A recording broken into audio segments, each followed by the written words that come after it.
I spent over 100 hours completing every achievement in the beat-driven action game HiFi Rush, made by Tango Gameworks. They're the studio responsible for making this. Yeah, how they went from that to this is a complete mystery, but they absolutely nailed it with HiFi Rush.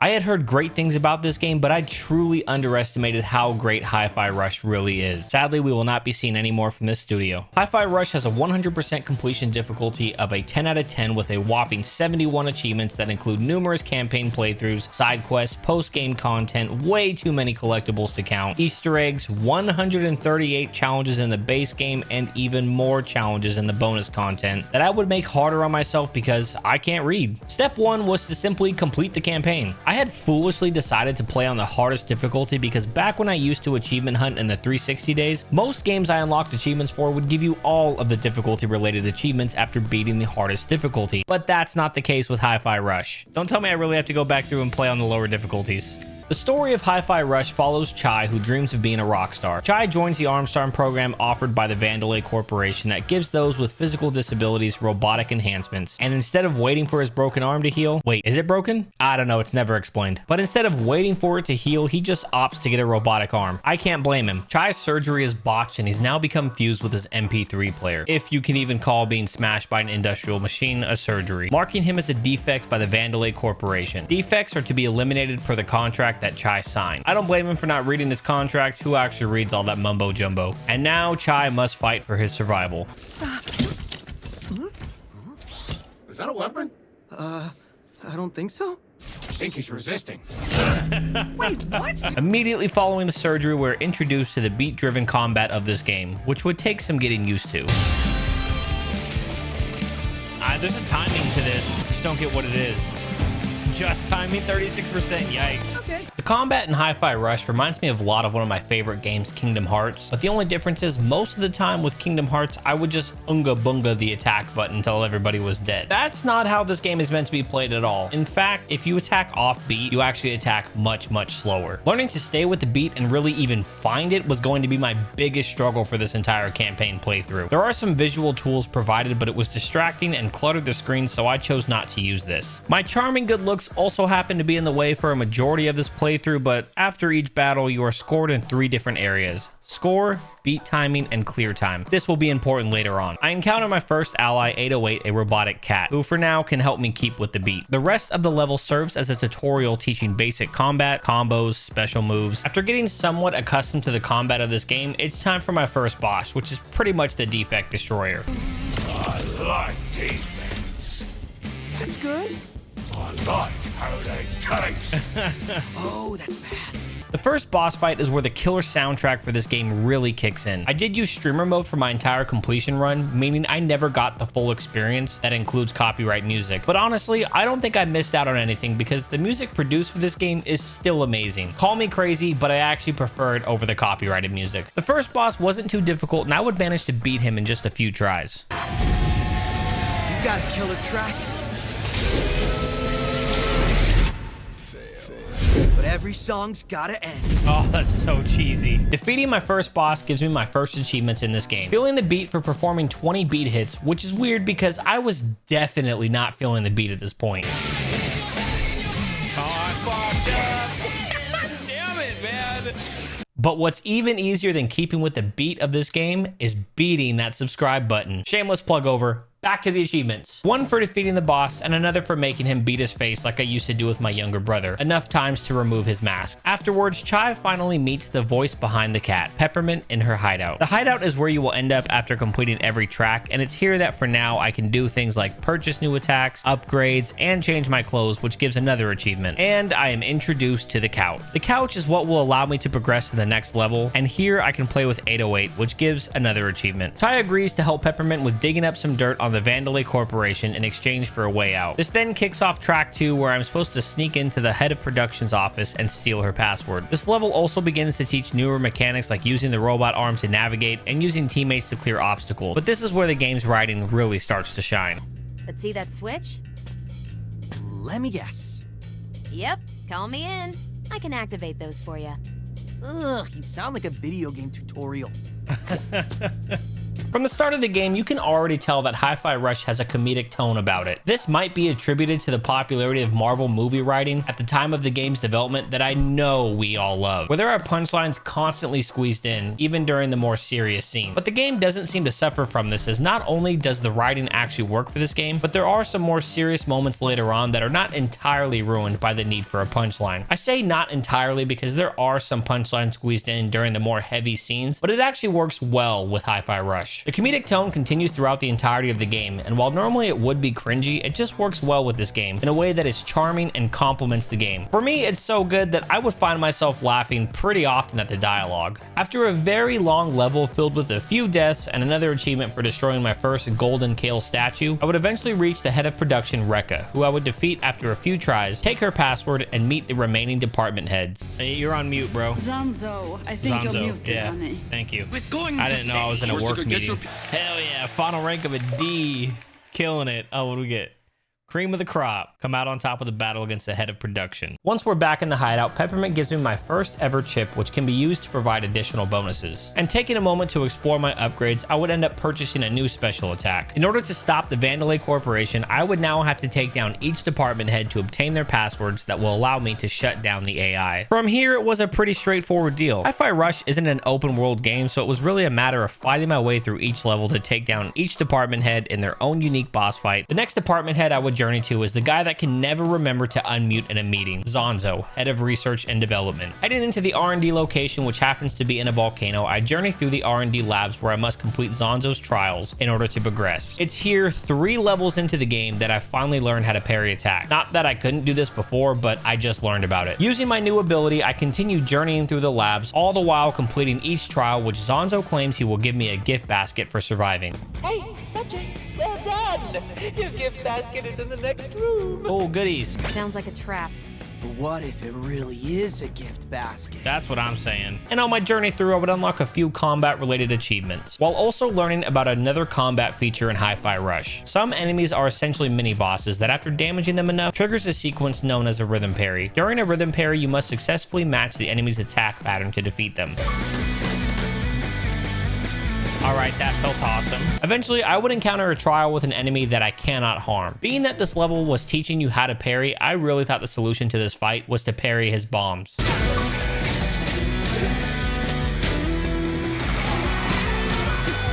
200 bots. A bit quicker than expected, but no matter. How about a brand new Zanzo original?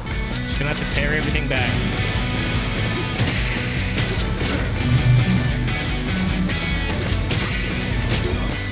Okay, am I even parrying anything back at him, or am I just taking damage? What? My God, dude, I don't get it. Am I just supposed to parry back at him? I don't get it. Just as I expected. Impervious. Okay, wait, am I wasting my time trying to parry this thing? I thought I was just supposed to parry everything back. Look, man, I think we have more in common than we do apart. How about... After Chai fails his charisma check, I meet our newest companions, Macaron, the prior head of R&D, and Cinnamon. With Macaron at our side, I can make my way back to the scene of the crime, but not before snagging a health upgrade. Oh, sweet. Whoa, there's another health bar? Using Macaron's ability, I'm now able to defeat the shielded enemy and unlock another achievement. It's here that I begin baiting Zanzo into spending insane amounts of money on virtual reality combat. Or what is it he calls it again? Mandalay alternate reality recreation technology. Right. Yeah, they really managed to squeeze in a fart joke. Anyways, the point is to make Zanzo drain his budget, which will get his department shut down. Because much like the cost of VR in real life, this shit is expensive. Seriously, I just picked one of these up. Why is it so expensive? My masterpiece! Now everyone will see. It's gonna hit 99%. Just quit. Nice. defunded? Serves him right, since I never did get that gift basket. Want this? The gift basket! Guys? And now, After taking down Zanzo, Chai and team then discover Vandelay's big evil plan to mind control all of the Project Armstrong participants with their Spectra AI. What do they plan to do with those that they mind control? I'm glad you asked. Obviously, with an army of mind-controlled, robotically enhanced humans, you would take over the world, right? No, not even close. Those that they mind control will be forced to buy more Vandelay products. It's then time to escape the facility, which begins a very fun escape sequence that also makes me live out my childhood nightmare of a wall of lasers that came from me watching that one Resident Evil scene. You know the one I'm talking about. This is where you run away, Mr. Chai. Get him, Macaron. All eyes on. Here we go. Cold. Oh, and I'm dead. I don't know why my brain farted on that, and I was like, what am I supposed to do again? Hey, they're pretty good on that one. This will cost you big time. Drain development's budget, removing creative control. But Chai is ultimately captured by the head of security, Corsica. While in captivity, Chai attempts to warn Corsica about the Spectra program since she is the only department head not in the loop about Kale's plans. But she's hearing none of it. With the help of 808, I escape the prison cell and must now fix the security system in order to continue making my way to claim Corsica's password. It's here that I would be introduced to my mortal enemy in this game. Security detail. Protect bosses at all costs. For some reason, I could not get the parrying sequence down for this enemy type, and at other points, I would swear that I did parry it all correctly, but one of the faster parry timings would not register. Thankfully, the developers planned for uncoordinated people like myself. If you fail enough times, you can just outright kill the enemy, but this would not be the last time I see this enemy. With the security system fixed, it was time to continue on to Corsica, which also happens to be my favorite part of the entire game. alright. Somehow, the defect who I thought we secured got away. What the hell? Not only that, he helped fix our security system. I should be angry, but let's just say my feelings right now are mixed. Yeah, mixed. After riding the lift, I arrive at security and begin the very long climb to Corsica's office because she quite literally cut off elevator access. After 3 combat-related achievements that didn't want to pop, and 40 minutes later, I finally arrive at Corsica's office where she's actually looking into the Spectra files and learns the truth, which leads to Corsica's boss fight. Well, more like Parry Simulator. Corsica is the only boss that doesn't have her password on a VSB. Yes, I said VSB, that's what they're called. So instead of just killing her for her password, I have to tire her out and convince her to give me her password since Chai already blew the peaceful option. This is hands down my favorite part of the entire game because not only does it have a great soundtrack, but it has some hilarious moments, especially when Chai shows just how much of an airhead he is. You think you can strong-arm me? Hey, you chose to fight. Wait, you like puns too? What? No. That didn't work. Plus, she's totally lying about hating puns. Just get up. I know you're not like the others, Corsica. You can feel something's wrong. Chai, you are surprisingly convincing. Or are you just too oblivious to figure that out? Oh, come on! Immediately ruins it. Now I'm mad. Wait, what does oblivious mean? Enough My distractions. goodness. I don't know what her accent is, but I love it. What is that, Irish? With Corsica subdued, Chai then carries her out like a gentleman. Dude, this is like me trying to carry my wife through the house. The CEO, Kale, then tries to kill Corsica for looking into Spectra. Guess it goes to show that your boss really doesn't care about you. But Chai and team save her, earning the group a new teammate. Alright, achievements don't want to pop today, I see. It's then off to the next department head, Mimosa, head of marketing, which I can only get to by making my way through the museum, where I can then confront her at the Project Armstrong Festival. The museum is by far my least favorite level. Not only is it incredibly long, but it introduces a brand new enemy type that uses fire. Fire is literally the worst effect in this game. And there is an electric floor during 2 combat sequences that would become my worst enemy later on. On the way to Mimosa, she clearly shows why she is the head of marketing as she narrates many of the displays and puts Vandelay and Kale on a pedestal, which only infuriates Peppermint, because as I would soon find out, Peppermint is actually Kale's brother, and her mother is none other than the original founder of Vandelay Corporation, which Chai doesn't seem to understand. Your mom has a competing robotic limb company. No. Battling through the museum, I'm rewarded with 2 more easy combat-related achievements, as well as another one for interacting with all the smidges in the game. Once through the museum, Chai disguises himself as a shark, which is actually a hilarious reference to the Katy Perry Left Shark, to gain access to the stage where he finally confronts Mimosa. There's actually a lot of references hidden within HiFi Rush, and while I would only be able to identify 2 of them, the developers claim there's a lot more hidden throughout the campaign, but I've yet to find them. Maybe I'm just not cultured enough. By this point, I was getting the hang of the beat-based rhythm of this game, so this fight was not too much of a struggle, but I would still get slapped around a bit. Let me slap some sense. Oh, okay, I didn't realize that was a grab. Literally slapped in my ass. Mimosa is eventually defeated in a spectacular fashion in line with her flashy branding. You gonna hit a woman? Hey, equal rights, equal fights. Dang, you killed her? Here's the first one. Headliner. Be the showstopper for the head of marketing. With 5 department heads down, it was time for the final department head, Roquefort, head of finance. But just before doing that, it was time for another easy achievement by buying all of the chip slots. Chai then loads himself into a cannon and blasts himself off directly to the final department head's office, which is what would have happened if they checked the flight plan, completely missing the mark and crashing the robot's lunchtime. After fighting an army of robots and even taking down the chef himself, No one messes with family cuisine. not this. Dun, dun, dun, dun, dun, dun, dun. Okay, fuck. Roquefort locks down the building, which sees my trusty friend Smidge sacrifice himself so that I can continue on my quest. Did you just sacrifice yourself for my escape? Unfortunately not. I was merely on the way to get lunch. Well, Smidge's sacrifice was not in vain, and I eventually reach an atrium where my favorite soundtrack of the game kicks off. Making my way through the atrium with a kick-ass soundtrack, I eventually reach Roquefort's office, where the team also warns me that Roquefort is known as a wolf in sheep's skin. I wonder why they would warn me about something like that.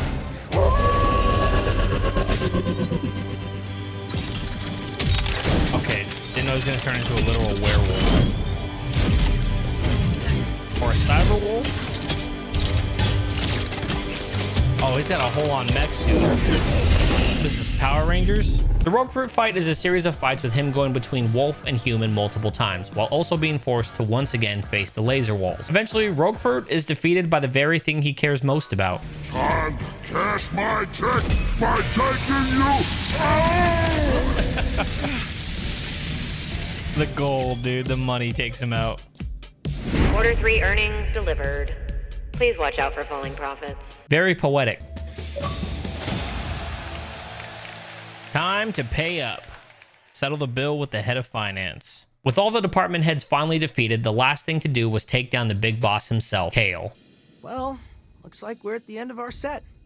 Anything you need to get off Get your it chest? set. Heading up the elevator to Kale, I am greeted by none other than Roxanne, who was actually being controlled by the Spectra AI, which is how Kale became CEO in the first place. Wait, this is all an overly complicated plan to sell more product.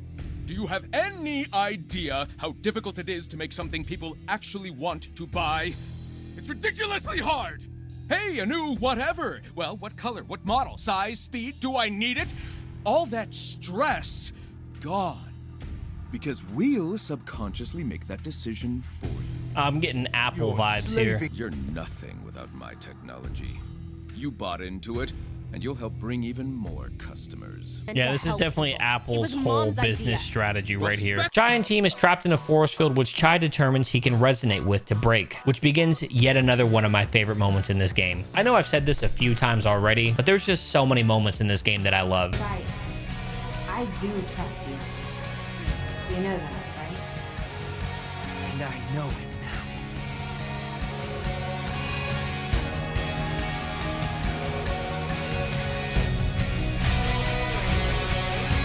Oh, goosebumps. With a newfound trust in each other, Chai and team then begin their chase after Kale. It doesn't look like it, but I was actually fighting back tears in this moment. Something about the prior scene, the teamwork, and soundtrack that accompanies this level just really moved me. It really felt like a wholesome moment. After taking down Kale's giant robot that the game had to give me an assist with, Get out of there, little guy!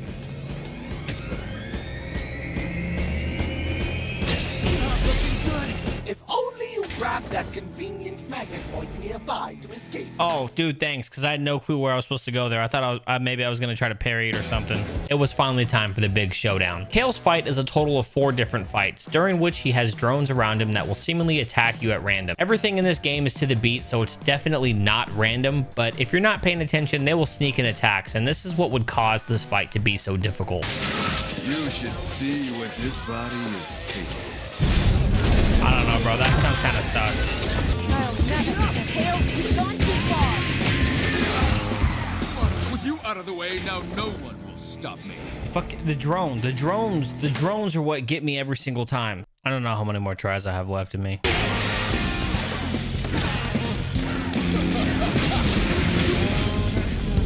That's what you get for siding with Luke. Oh, he was so close, dude. Dude, it's not even him that's the problem. It's the drone. That's what Fucking you get for dodge, siding with bro. Luke. What am I supposed to do when I'm in the middle of a fucking beat hit, dude? I'm in the middle of a beat hit. I can't do anything. There's a mosquito in here, and I swear to God, if it bit me on the foot, I'm gonna lose my mind. That's the last thing I need right now. With you out of the way, now no one. Fucking drones. Oh! With you out of the way, now no one will stop me. The drones every time, bro. Every time. It's almost 2 in the morning. I've tried like over 20 times right now. I'm trying one more time, and if I don't get it, I give up for tonight. I give up. Yeah, okay. I'm done. I'm done tonight. I'm done. You're kidding me? That move still went off? Are you serious? That's a load of bull, dude. I broke him. After nearly 5 hours of struggling against Kale, I would eventually defeat him. See what I am capable of? Oh, yes, dude, finally. Oh, I still got the final pair. Oh, no way, dude. Oh, no, I'm confused on my controls. See? You can't match I can't. He's right. He's totally right.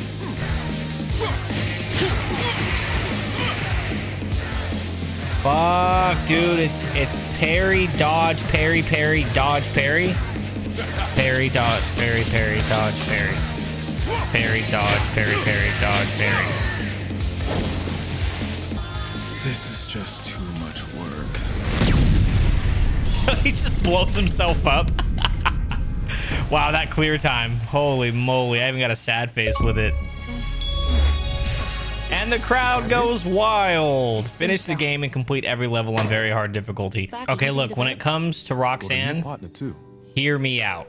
They're like, she's not even sad that her son died.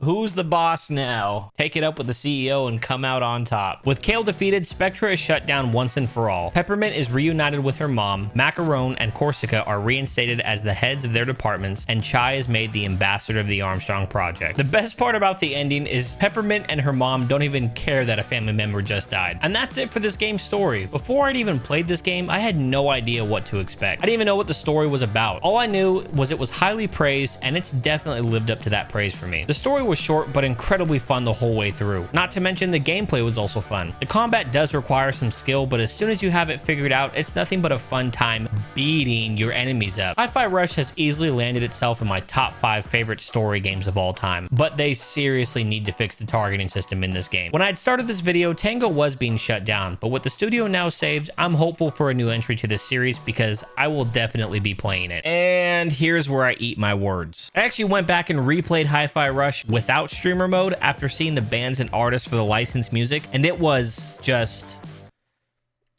I take back what I said earlier. I was not familiar with Tango's game. Oh, dude, there's no way. There's no way this is a song that they have. I'm gonna wait for it to show up. The Perfect Drug. That's crazy. Oh, dude, I might come. This song went platinum on my iPod when I was like 13 years old. Perfect drug, the perfect drug. Bro, I got goosebumps. I got goosebumps. This is such a great track to do this fight to. Bro, how am I going to explain this to my wife? I feel like there's lots of stuff left to achieve, if you know what I mean. Since I was completely wrong about being able to complete all difficulty achievements in one playthrough, I now had to replay the game 3 more times. Once on easy, once on normal, and once on hard. Once you complete the game for the first time, you now get access to any campaign level from the couch in the hideout. I had decided the best way to tackle these achievements was to simply run through all the difficulties for a level at a time while also trying to S rank each level. After every battle, you are given a grade ranging from S to D, with S being the best in 3 3 areas: score, timing, and clear time. Score is awarded for hits against opponents, obtaining a high combo, and performing jam combos, which are special combos with your teammates. Timing is graded by how on beat you are, and clear time is how fast you defeat all the enemies. The faster, the better. If you S rank most of your battles, you will typically end up with a final rank of S. Doing this on each replay of the level at different difficulties was crucial to minimize the amount of overall replays needed. S ranking all of the levels was needed for a future achievement. As daunting as this may sound, it was actually a pretty enjoyable time at first. Having really not gotten to enjoy the campaign on my first playthrough, replaying did allow me to enjoy the campaign more. Even though I knew what was coming, I would find myself laughing all over again at almost every cutscene. Yeah, that didn't work. Plus, she's totally lying about hating puns. Just get out of the way. I've been through this so many times and it never gets old. The best part about running through the campaign is that you still have access to all of your upgrades, including teammates that you may not have encountered in the campaign yet, which makes the playthroughs even easier. This is probably why it was recommended to play through on a lower difficulty first. Having access to these teammates leads to a pretty hilarious scene when you face an enemy that is supposed to be unbeatable until you have macaron. Mr. Chai, some macaron has yet to join you. This is cheating. It's calling me out. What happens now that I beat him? Well, this messes everything up. Do not be afraid. I will activate the cutscene as usual.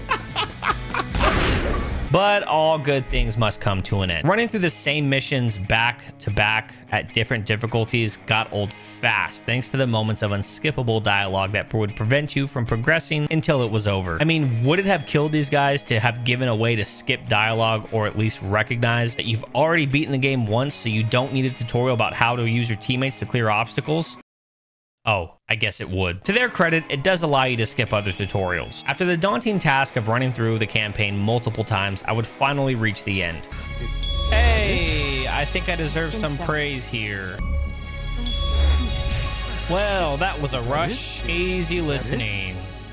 On my journey through the campaign numerous times, I would manage to S rank every level in a stage, which also just happens to be the shortest stage in the entire game. I would also unlock an achievement for beating a stage without taking damage, which also happens to be the shortest level in the game. I swear I'm good at games. And I would unlock numerous achievements for very simple actions such as defeating a certain number of enemies, performing combos, parrying attacks, and other various actions during battle. And unlock another achievement for completing the 3 side quests available in the campaign, which were to help this robot find his schematics, comic books. You looked in a box? And help these 2 poor vacuum robots. HiFi Rush has 10 different types of collectibles, and thankfully they give you a counter for 7 of them. While I did find a majority of these collectibles on my first playthrough, some of them are not obtainable on the first playthrough and require you to run through them again once you have completed the game, because some areas are only accessible once you have teammates. On my multiple replays of the campaign, I would use the easy difficulty replay as my collectible cleanup. Not every one of these collectibles has an achievement, but the ones that do are life gauge pieces. Hey, I think that's enough health for now. Fully upgraded your health bar by collecting all life gauges and reverb gauge pieces, which you have to find and purchase all the pieces from the store to get. Hey, achievement time. Fully powered up. Fully upgrade your reverb gauge to the maximum. There's also a graffiti collectible that, after finding all of them, has the artist who made the graffiti come to your hideout to paint you your very own special picture. I draw what I see, and this is what you get. But I don't want it. Look like you're related to the Crimson Chin.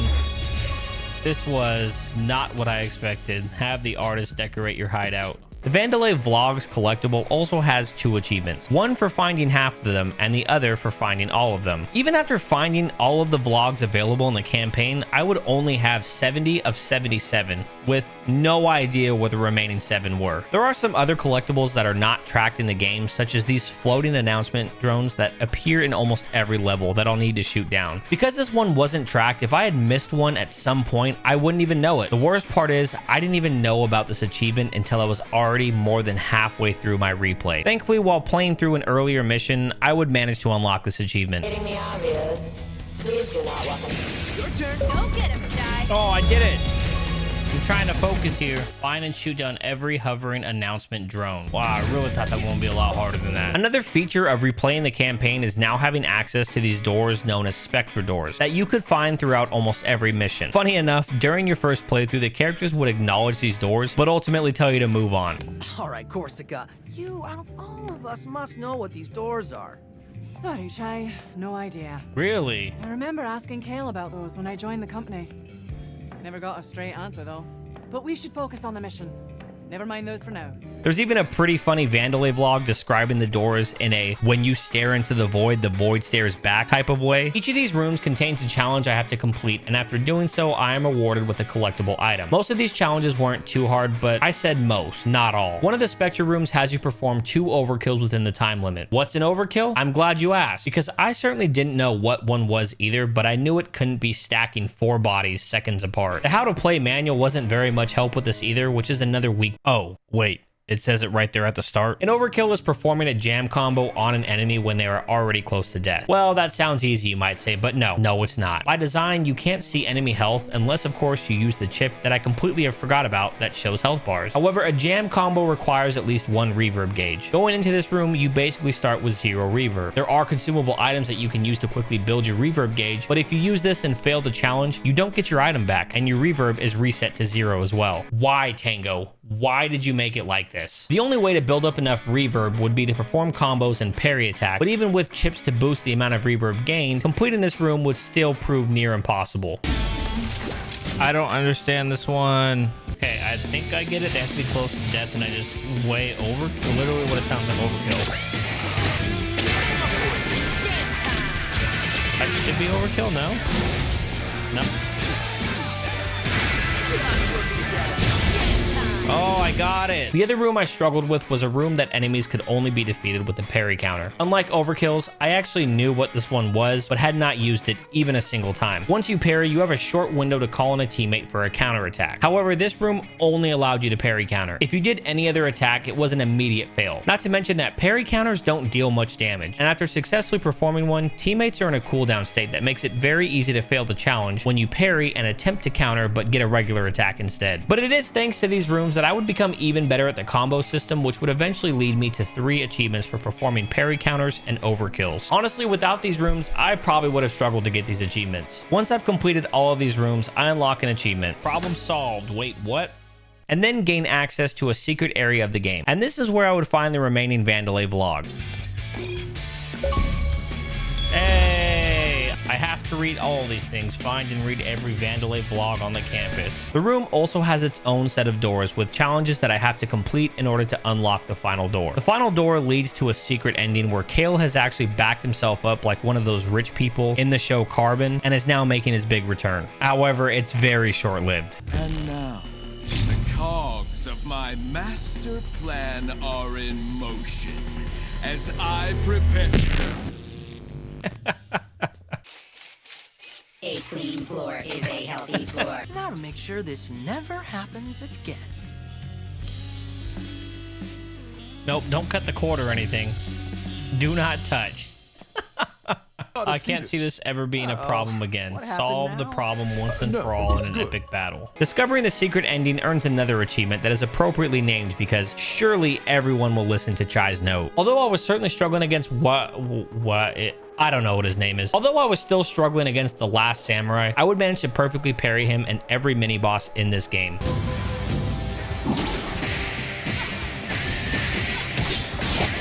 I don't understand how I don't get that one. Do.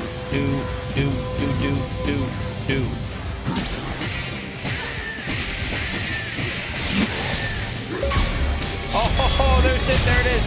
I saw all those hits coming a mile away, a measure away.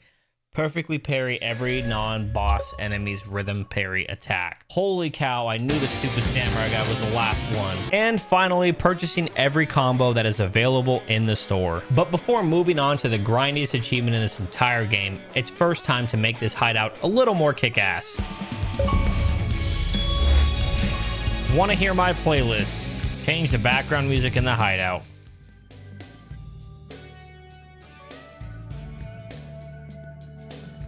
With the majority of the campaign related achievements complete, it was now time to begin tackling Hi-Fi Rush's hardest achievement that makes this game a 10 out of 10 difficulty. The Wall of Fame is a list of over 130 challenges that I'll need to complete. Completing the challenge unlocks pieces of this picture and also rewards you with various items. Some of these challenges are also tied to achievements. At this point, I've completed the campaign on 4 different difficulties while S-ranking most of the tracks at each difficulty, found almost every collectible, purchased every possible combo, and unlocked the secret ending. So I would have to be close, right? No, not at all. That would be thanks to how I played through this game's campaign. To be honest, I still had not figured out the combo system very well. While there are multiple combos Chai can perform, there are also combos you can perform with teammates that I was not sure how to use. It was definitely taught at some point, but I completely ignored it. I mainly mashed X and a little bit of Y on every playthrough with very little variety in my combos. And as I was playing through, I was simply rushing through every level with little concern to the Wall of Fame challenges. I thought it would be easy to come back and clean these challenges up. Boy, was I wrong. A majority of these challenges are combat related, with another large number of them being related to actions in the campaign, such as beating bosses without taking damage, completing QuickTime events without making a mistake, or beating certain sequences without taking damage, meaning I would once again begin running through certain levels of the campaign to complete these challenges. Many of them were not very difficult at all, but were very time consuming, because if I took damage from a boss, messed up a QuickTime event, or took damage during a sequence, I would have to completely restart the level all over again, with it taking anywhere from 20 to 40 minutes to get back to where I originally was, meaning I was progressing very slow. That was until I discovered there was a much easier way to complete this: save cheese. Originally, I had thought if I made a mistake, then it was a wrap on that run and I had to start all over, but you can actually reload the last save. And much like how the same towel forgets that I've used it for the last week to dry my no-no square, then my face every day, the game forgets that a mistake ever happened. This would make my life a heck of a lot easier, but I would still end up struggling through some. Even with my newly discovered superpower, there would still be one campaign-related challenge that I simply could not get right. At the end of track 11, there is a very long QuickTime event that I need to complete without any mistakes. However, I cannot get this one thanks to the constant blender the input timing puts you in. Some inputs are fast, some are slow, and some require you hold and release a button. This event is pretty ruthless in mixing between these, with each of the inputs appearing somewhere in this area. The worst part about this is I would have to wait till the level was over to find out if I'd completed it, because depending on how you time the input, there wasn't always visual feedback telling me that I made a mistake. The scene itself carries on as if you did hit the input, meaning I would have to wait till the level was over to find out if I'd completed it, which completely removes the ability to save cheese. Dude, I didn't make a mistake. But it would be a little less painless because the start of this level is absolutely fantastic and I could replay this all day.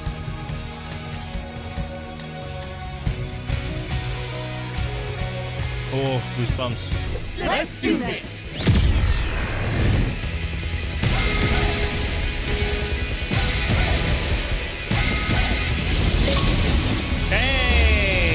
With our powers combined, wait, that was an achievement? Seriously? Oh, perfectly time your takedown of your largest foe yet in a musical finale. Freaking sweet, dude. That means I got it. First try running this back. However, there was still even more daunting challenges to complete because it would once again require me to run through the campaign for the 1,000th time. I mean, seriously, the 1,000th time. While I'm not going to bore you with the details, I'd pretty much replayed each level at least 20 times while working on challenges. And yet, I would have to do it again for the S rank cleanup. Some of the campaign challenges would lead to achievements such as parrying a volcano and running through the entire escape sequence without taking damage. While completing the game on difficulties below very hard, I did manage to S rank most of the campaign, but some levels were harder to S rank than others, like track 6 and 8, which also happened to be the longest levels in the game. This would mainly be due to the fact that these longer levels have more battles in them, but some of the battles are so short, there isn't enough time to build up a high enough score to S rank the battle. And since I decided to learn the game on very hard, I had not S ranked a single level on this difficulty, meaning I had to replay the entire campaign yet again while also cleaning up any other difficulties that I did not S rank. Here we go, running through it again for very hard. By this point, I've played the campaign so many times that I can quote almost every scene, word for word, pun for pun. Like I'm seriously not even joking about that one. It's real. This is just all right. Work. Glad that's over with. All right, that should be the end of very hard. Still so much cleanup to do. Yep, very hard Rock Master. Dude, there's still so many blanks to fill in. Finally, with all the campaign-related challenges complete, the combat-related ones would come with time. But there are still 2 more types of collectibles to complete and additional content that is unlocked after completing the campaign, known as the Rhythm Tower. The Rhythm Tower contains a total of 60 floors to fight your way through, but you are racing against the clock. Additional time is earned for performing perfect beat hits, perfect parries, and defeating enemies. Every 10 floors is a boss fight from the campaign, with the final boss once again being Kale. I was a bit disappointed by the reuse of bosses, and it felt like I was simply replaying the campaign all over again, but it's free content, so I guess I can't complain too much. After every floor of enemies, you can spend some of your precious time to obtain any item you may need. You know what? I'm feeling lucky. I got nothing. This is why I don't gamble, dude. And if you die while climbing the tower, your run is over. For this set of challenges, I would have to not only complete the tower, but complete it with no items and S rank it. On my first playthrough, I attempted to complete both challenges at once. I would manage to complete it without items, but sadly, I would fail to S rank it. Oh, I only cleared it with an A, my ultimate set list. Wait. Failing to S-rank the tower meant I had to run through it all over again, and a run of the tower would take up to an hour and a half. Halfway through my next attempt, things wouldn't go so well. What? He didn't hit the freaking fist. I'm dead. He didn't hit the... Why didn't he hit the fist? How is that a D rank?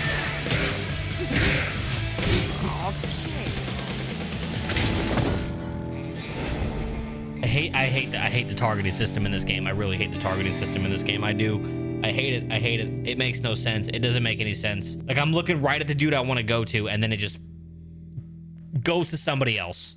The key to S-ranking the tower was to build up as much time as possible and achieve a high score, meaning it was best to defeat enemies as fast as possible while parrying almost every attack to milk out more time. Thankfully, on my next attempt, I would manage to end with over 10 minutes of time and achieve a high enough score.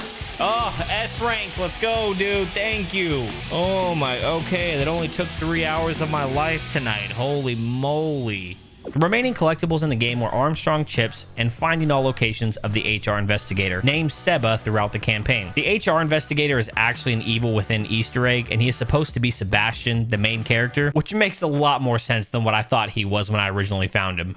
Was this guy the mysterious stranger? I had managed to find all but one Armstrong chip on the first level. I searched tirelessly for this thing and even equipped a special chip that would tell me if one was close while scouring every corner of the level, but I still could not find it. Coincidentally, I also had one last encounter with Seba that for the life of me, I could not figure out which one I'd missed. The encounters aren't tracked in game, and despite using a guide to confirm that I had found all of his locations, I was at a loss as to what encounter I had missed because I was absolutely certain I had found every location. The only thing that made sense was for some reason the final Seba encounter that you can only find on a second playthrough of the first level was not tracking properly. I began to fear the worst after reading some posts from others that their achievements were bugged, because if this achievement was bugged, it would mean I'd have to start a whole new game and replay the campaign all over again.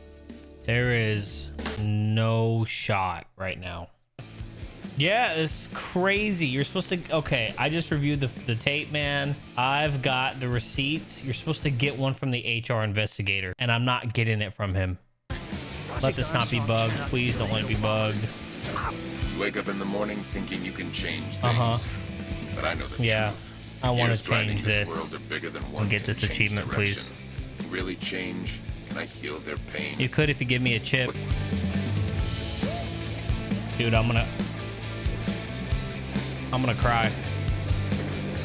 But if this works, I might cry because I was already preparing myself to have to repeat everything I've done for the last, I don't know, month. Can I heal their pain? I think you can heal mine right now, hopefully, because I don't think I've done this before. I don't. You can talk to him twice, and apparently that's the way to get it. You listen to this old guy ramble on. So here, take this. Please. I don't know why I'm giving it to you, but it just feels right. Please, please, please.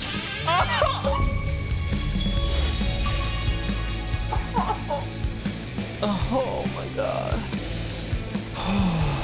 Yeah, Turns out you just have to talk to him twice. It would be really nice if any of the guides that I read actually mentioned this. And as it would turn out, this is where the final Armstrong chip was located, completing yet another Wall of Fame challenge and earning another achievement for finding all of the HR investigators' locations. I was finally closing in on the rarest achievement for the base game of Hi-Fi Rush, but there was still one last challenge to complete. After completing Hi-Fi Rush one time, you unlock a new level of difficulty beyond very hard, and that is the Rhythm Master difficulty. What sets this difficulty apart from the rest is that the beat timing window is now even tighter than the jeans of a boy band. Enemies have much more health, larger enemies now have a higher stun threshold, and if the rhythm meter drops to a D, it's game over. Having played through the campaign multiple times and completed various challenges for the Wall of Fame, I felt ready to take on the hardest difficulty. But before I could do that, it was time to step into the training room to practice new combos. Like I mentioned before, up to this point, I'd made it by mainly just mashing X and a little bit of Y, and relying on some team assists to help vary my combos, because if you repeat a combo, you are penalized with a less than 1 times multiplier. Scoring one of these multipliers is detrimental to your overall score. To keep this from happening, it was time to finally learn some new combos. There we go. Okay, there's the achievement. Sweet. Okay, I think I know what I'm doing now. Successfully pull off every combo and attack in the training room. I still don't know what I'm doing. And with new combos in my tool belt that I totally won't forget, it was time to begin the campaign again for the millionth time. I really should have been more efficient with this. At first, this wasn't very difficult. Having been through the campaign many times, I knew what to expect during almost every battle, which helped in achieving high hit combos to score bonuses, and would begin varying my combos significantly to prevent from getting unfavorable multipliers. If I was in a fight that I felt was not going to end in an S rank, I would lean on my special Hibiki, which not only devastates every enemy, but gives a massive 4 times multiplier. It honestly felt cheap doing this, but the game gave it to me, so whatever. Yeah, didn't skip a beat. Finished the game and completed every level on Rhythm Master difficulty, but I still gotta go clean it up. For the most part, I would make my way through the campaign without much trouble. Yes, enemies were harder, but I'd become very efficient in the game's combat, so it didn't feel like much of a challenge. Although I did manage to complete the campaign, I had some cleanup to do because I'd not S-ranked every track. For some of these levels, enemies were not the biggest challenge, the rhythm meter was. Specifically on track 6, when you're traveling on this cart. This level is normally not very hard and is one of the quicker levels, but what would make this level difficult is how long it would take enemies to show up. The rhythm meter relies on you performing combos for it to build up. If you're in a combat sequence but not fighting, it will continuously drain, and that is how a few of the fights in this track start off. Let me have a go. Oh, I'm tired. Not looking good. Oh, you gotta pull me in to smash those brakes, little guy. What am I supposed to do about that? I'm gonna die again. Not looking good. What are you supposed to do about this?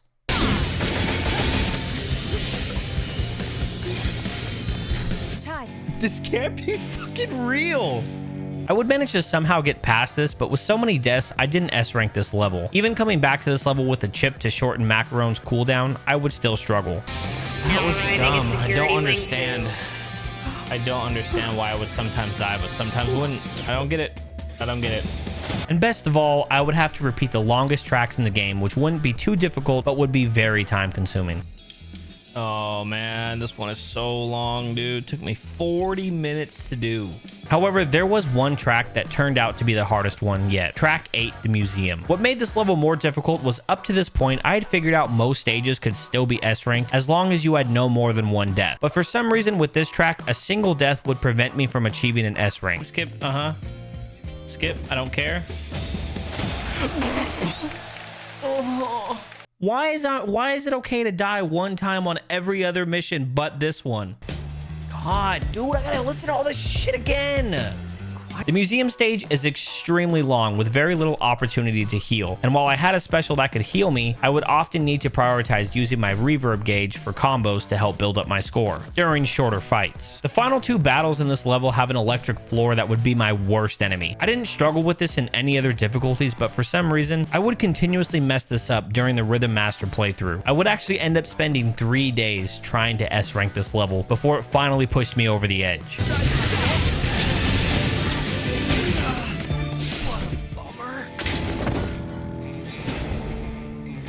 Might as well finish it, right? What's the worst that can happen? I did. I did. Oh, woo. Oh, let's go, dude. I don't know why. Why was the last time that I did it, I died one time, and for some reason that wasn't enough. Is it the score? Is it the overall score? I don't get what actually makes you S rank. It should be an achievement right here, I think. Ultimate Rockstar as well. Let's go. Here we go.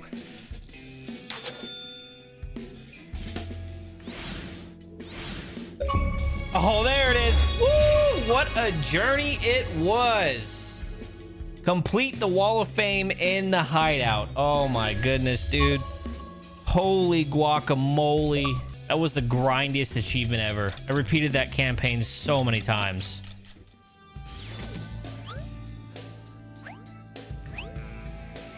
Surprisingly, before a great studio was laid to rest but later revived, they did manage to release a DLC for Hi-Fi Rush. After completing the game, an arcade machine will now be available in the hideout that has 2 new modes, Power Up Tower Up and BPM Rush, which of course come with their own challenges that I will need to complete. Let's give this arcade a try. Oh, okay. Now we got a kick-ass hideout. Try out the arcade cabinet in the hideout. Okay. The Power Up Tower Up game mode basically starts Chai at -10. Not 0, -10. Chai is significantly weaker than base Chai, and you will have to earn back your strength by completing each level. Completing the level allows you to choose one power up or item. This mode also includes a multiplier that you will need to constantly increase. Depending on your choice of power up to take after completing a floor will either raise your multiplier or decrease it. Some even come with their own modifier for the next level. The challenges for this mode are much like the Wall of Fame, with needing to complete floors without taking damage, performing certain combos, S-rank the tower, and complete the tower without ever taking power-ups for certain stats. By this time, I had already spent over 100 hours on 100%ing this game, so I decided to try and complete as many challenges as I could in the fewest amount of runs. However, somehow in my haste to complete these challenges, I created my own challenge of having to complete the tower without a single power-up, and actually attempted this. It goes without saying, it made for a miserable time. Oh my goodness, I was in the middle of going up into the air, dude. Are you serious? Swatted me like a fly.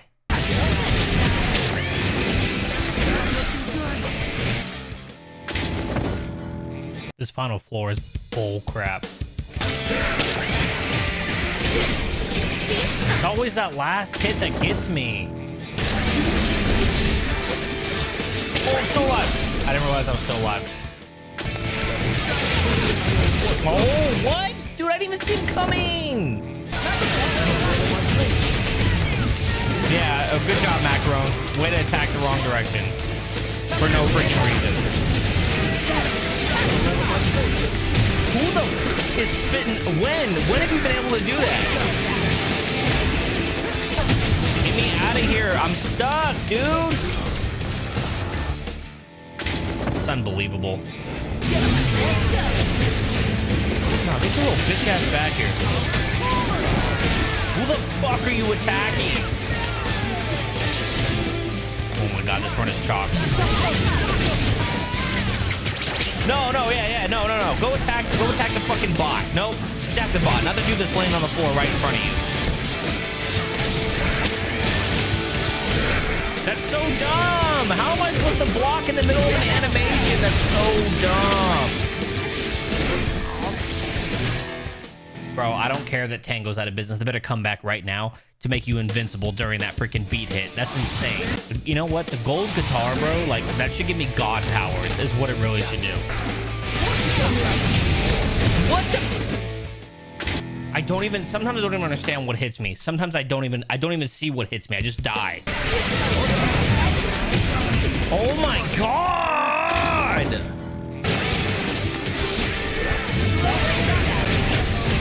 What? It's me!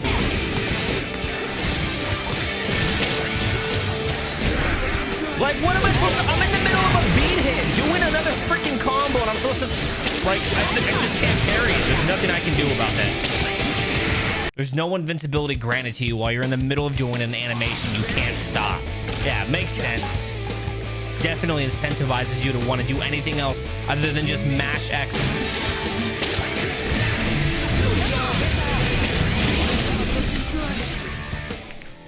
Quit being so aggressive! The other one was standing back there like, oh, dude, DPD. And the other dude was just being so unbelievably aggressive. Even the stupid tiger dude was just staring at me. Nah, but then we got that asshole.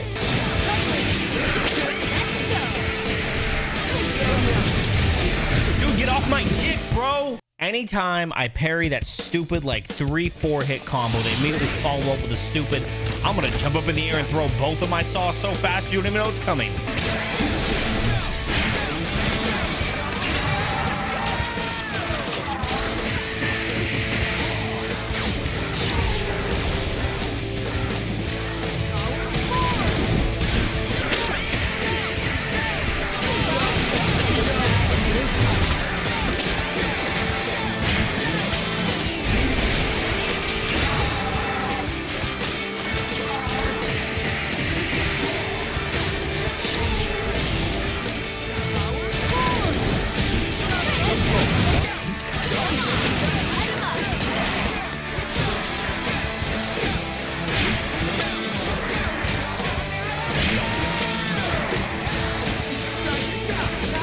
Okay, here we go. All right.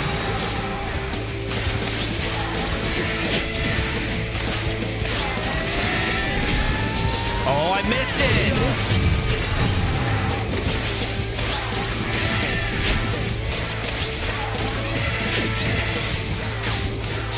Oh, dude, let's go. Oh. I don't even care, dude. Let's go. Achievement. Choose your own adventure. Clear a run of power up, tower up, but please tell me, dude. I don't know if I ruined it somehow. There was a challenge I was trying to do on my first run through to do it without doing any items. I don't know if items were out of order and the I'm good option was not there, or if I just was able to finally choose something. I don't know, but I really hope I completed that challenge. I do not want to do that again. That is absolute pain. I must have confused some of these challenges with that. I must have made that up in my own head. While I went for a non-existent challenge and created my own personal hell, this first run would actually help me complete over half of the challenges for the tower. And from there, it would only take 2 more runs to complete every power-up, tower-up challenge, because this time I could actually choose power-ups, leaving BPM Rush the final mode to complete. The BPM Rush mode is a series of waves at differing BPMs. Defeating enemies builds up a meter that once full will start a mini boss fight, which after completing will start the next wave at a higher BPM, topping out at 200 beats per minute, which is insanely fast, by the way. This mode was not much of a challenge, at least the first 2 difficulties weren't. I can't believe it gave that to me when I missed that last one. That was crazy fast. Call me Turbo Chai. Clear a run of BPM Rush, easy or normal. But after completing easy and normal difficulty, I unlocked EX mode. EX mode starts at 185 beats per minute that after completing is followed by 6 waves of 200 BPM. The thing about EX is that any health related chips that you have will not work in this mode, and there is next to no healing to be found. In order to counter this, I would bring along a healing special, but this mode would still prove to be a challenge. Do that again. I was watering my goldfish.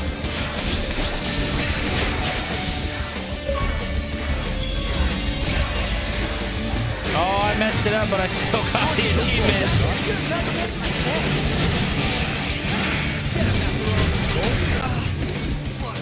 Dude, that got insane. Holy moly. Okay, I think this is the last wave.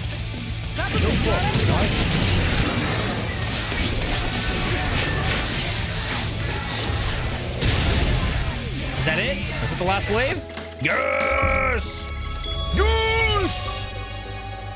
Jesus, man. I didn't even care about the overall rank. I'm just happy that I got it. With the hardest mode complete, it was a simple cleanup of the remaining challenges. 2 more achievements for using the new specials unlocked as arcade rewards to earn the final reward for the arcade mode. Completing the arcade machine takes you to Vandalay Gameworks, and this is arguably the coolest part in the entire game. Oh, that's everything. What's happening?